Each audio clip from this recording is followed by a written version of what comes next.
Hello hi नमस्कार मु Jagannath JDS take channel आपको स्वागत जनाऊँ। तो आज वीडियो आपने जानीपारे कि चाषी मान खाता को आसो 3टी किस्तिर टंका कौन से कौन कौन किस्ती आसो आपण वीडियो डिटेल्स जनाई। सरकार द्वारा जिते सब नुआ योजना आसूँ तो आपने जो चैनल को जब नुआ कर चैनल को सब्सक्राइब करने सह जो पाखे घंटी चिन्ह अच्छी देवे नोटिफिकेशन ऑन कर दिखाँ जहाँफल सरकार द्वारा जो अपडेट आसो आप सर्वप्रथम यही चैनल थ्रू आपने जानीपारे। तो चलते डेट नक आज वीडियो स्टार्ट करवा।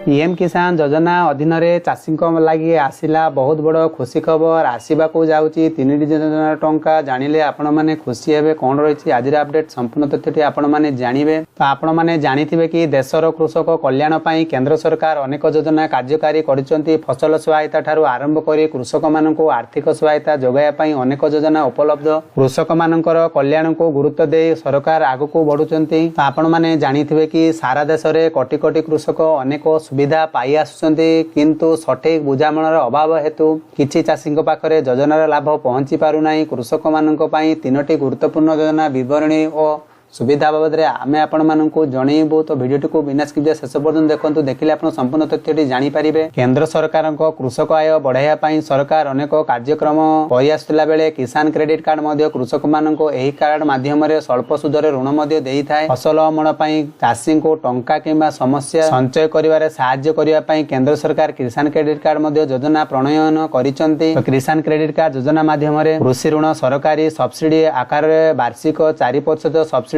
हार रे प्रदान कर जाइथिला बेले आकलन करा जाइछि जे एही योजना माध्यम रे 2.5 कोटी चाषी उपकृत हेई सारिछन्ती। एही योजना रे कृषक मानकु कोनोसी बंधक बिना 1.60 लाख टंका पर्यंत ऋण दिया जाइथाय। तो 1,60,000 उपरे बिना सुधरे बिना मूल्य बीमा कवरेज उपलब्ध करा जाइथाय। तो आपण माने संपूर्ण भाव में विवरणी जानिथिबे। कृषक मानक पई सरकार द्वारा प्रस्तुत अन्य एक गुरुत्वपूर्ण योजना हेउची फसल बीमा जहाँ प्रधानमंत्री फसल बीमा योजना जरिया कृषक मानक सहायता करने चेष्टा करथिले। कीटनाशक विपर्यय किंबा मरुड़ी कारण फसल नष्ट होइले एही योजना कृषक मानक आर्थिक सहायता प्रदान कर जाइथाय। एहा होची एक योजना जहाँ कृषक मानक निश्चित करिथाय जे अन्य एक प्रमुख योजना हेउची प्रधानमंत्री किसान सम्मान निधि योजना। केंद्र सरकार चाषी सुविधा पाई प्रधानमंत्री किसान योजना आरंभ करिसेंती। एही योजना रे देश रे प्राय समस्त कृषक उपकृत हेउचंती। प्रत्येक कृषक एही विषय अवगत अछि।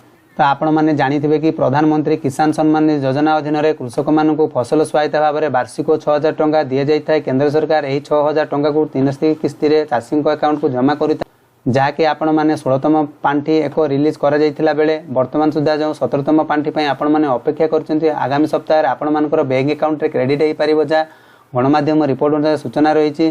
जदि आपण माने पीएम किसान योजना रे 17तम बाबदरे टंका पाइबाकू जदि चाहुचन्ती ताले आपण माने आगामी सप्ताह रे आपण माने पाई पारिबे। आ जो माने चैनल को नुआ करि आसुंती चैनल को सब्सक्राइब करिया सह जो पाखर घंटी चिन्हटी अछि देबे नोटिफिकेशन ऑन कर दियंतु जहाँ फल रे जेते बेले सरकार को द्वारा जो योजना आसीबो एही चैनल थ्रू रे आपण माने सर्वप्रथम जानि पारिबे। तो सेतिकी पर्यंत रहउची बाय बाय टेक केयर।